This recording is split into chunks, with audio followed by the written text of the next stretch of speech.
Hi, kiddos. This is the rest of The Mouse and the Motorcycle, Chapter 4, Keith. When we left off, the boy just noticed that Ralph is in the waste paper basket and he's trying to talk to him. Hey, wake up, whispered the boy. That was the last thing Ralph wanted to do.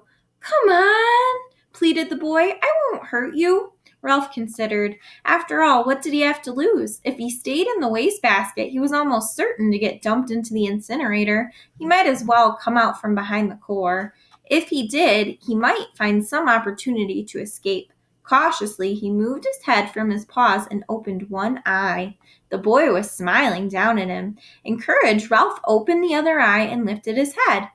That's the stuff, encouraged the boy. Now, come on, tell me. Did you or didn't you ride my motorcycle off the bedside table? This took Ralph by surprise. He had not expected the boy to guess what had happened. Well, yes, I guess you might say I did, confessed Ralph, rubbing his aching muscles. I thought so.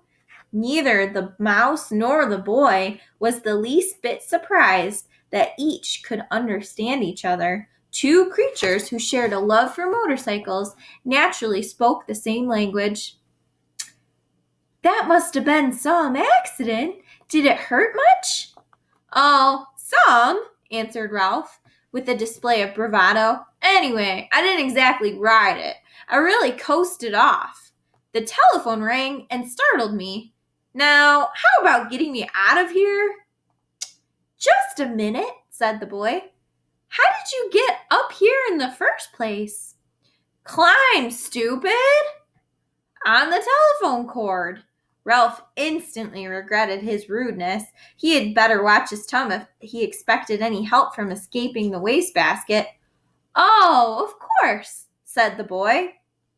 Apologetically, I should have thought of that myself.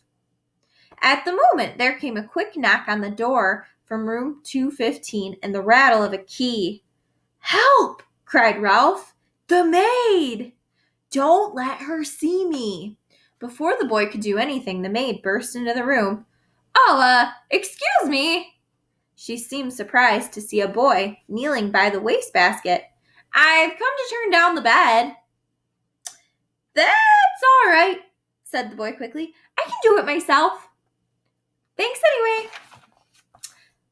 Thank you, said the maid, backing out of the room. Ralph knew she was not anxious to waste time turning down the bed. As soon as she finished her duties, she was going out to the parking lot to meet a busboy, a college boy whose job was clearing tables in the dining room. Whew! That was close. The boy seemed every bit as relieved as Ralph. I'll say, agreed the mouse. Keith, called his mother from room 216, are you getting ready for bed? So, sort of, answered Keith. You'd better come into the bathroom and take a bath, said his mother. Aw, gee, Mom, do I gotta? Asked Keith. Yes, you do, said his father. And don't forget to brush your teeth, said his mother. I won't, promised Keith. Then he whispered to Ralph, You just lie low.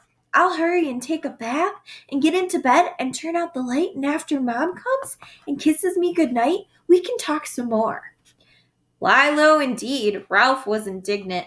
He couldn't lie much lower if he wanted to, and he certainly did not want to sit around waiting to talk. He wanted to get out of the wastebasket.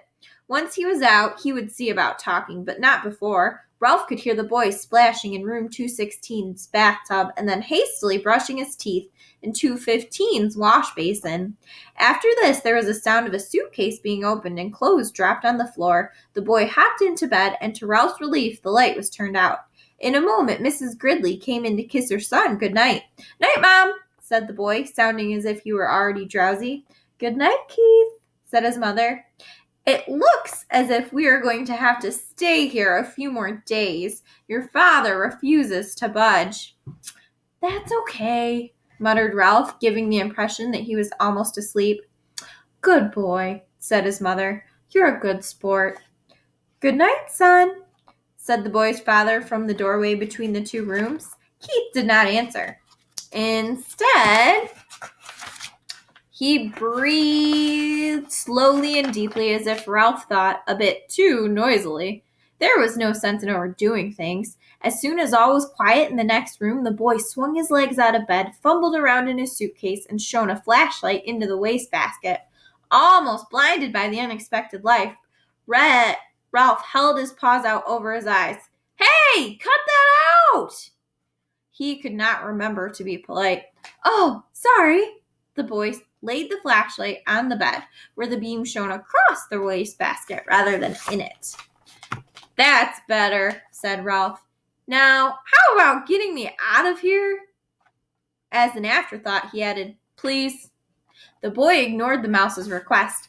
"How would you like to ride my motorcycle?" he asked. Ralph's heart skipped a beat. Like a motor missing the cylinder. The mouse-sized motorcycle really would run after all, and there was one thing certain. Since the motorcycle really would run, the boy could not expect him to ride around the bottom of the wastebasket. "Sure!" Ralph tried to sound calm. The important thing was not to get out of the prison. He braced himself, dreading the touch of the boy's hand on his fur. To Ralph's surprise, the boy did not reach in and grab him. Instead, he slowly and gently tipped the wastebasket on his side, permitting Ralph to walk out to freedom with pride and dignity. "Thanks," said Ralph, genuinely grateful for the consideration. "I believe you're okay." "Sure, I'm okay," said the boy, setting his motorcycle down beside Ralph. "Did you think I wasn't?" "You never can tell." Ralph put his paw on the handlebar of the motorcycle. "It's a real beauty, even with a bent handlebar. I'm sure sorry about that." "Forget it," said the boy reassuringly. "It won't hurt much. The motorcycle will still run." Ralph threw his leg over the motorcycle and settled himself comfortably in the seat. "Perfect! Just perfect!" The boy was obviously delighted that the motorcycle was just the right size for the mouse. Ralph could not have agreed more heartily. It was perfect, except for one thing. He did not know how to start it. "Well, go on," said the boy. "Ride it."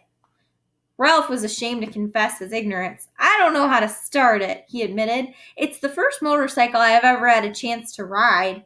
"You have to make a noise," the boy explained, matter-of-factly. "These cars don't go unless you make a noise." The answer was so obvious, Ralph was disgusted with himself for not knowing without asking. He grasped the hand grips and, fearful lest his noise be too squeaky, managed a puh-puh-puh-puh-puh-puh-puh. Sure enough, the motorcycle moved. It really and truly moved across the threadbare carpet. Ralph was so excited that he promptly forgot to make the noise. The motorcycle stopped. Ralph started again. Puh-puh-puh-puh-puh. This time he remembered to keep on making the noise. He sped off into the square of the moonlight on the carpet and found a good threadbare spot without any bumps. "Look out for your tail," said the boy. "Don't let it get caught on the spokes."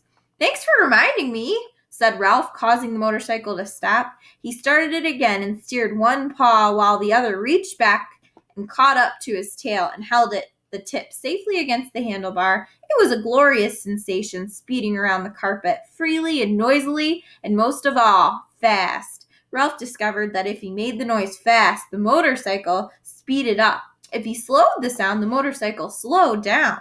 He promptly speeded up and raced around the rectangle of moonlight, where he made another discovery. When he ran out of breath, the momentum of the motorcycle carried him until he could take another breath. "Gee, you're lucky," whispered the boy. In order to answer, Ralph had to stop. "I am?" It had never occurred to him that a mouse could be luckier than a boy. "You sure are," the boy spoke with feeling. "My mother would never let me ride a motorcycle. She would say I might break a leg or something silly like that." "Well, if you want to come right down to it," said Ralph, "I don't suppose my mother would be exactly crazy about this idea either." He began to have an uneasy feeling that he really should be getting back to his mouse hole. "Anyway," said the boy gloomily, "it would be years and years before I'm old enough to ride a motorcycle, and when I am old enough, my mother won't let me." Ralph felt really sorry for the boy, hampered as he was by his youth and his mother. "Go on, ride it some more," said the boy. "I like to watch." Alrighty, we'll finish that chapter and start a new one next time. Have a great weekend, boys and girls. I miss you.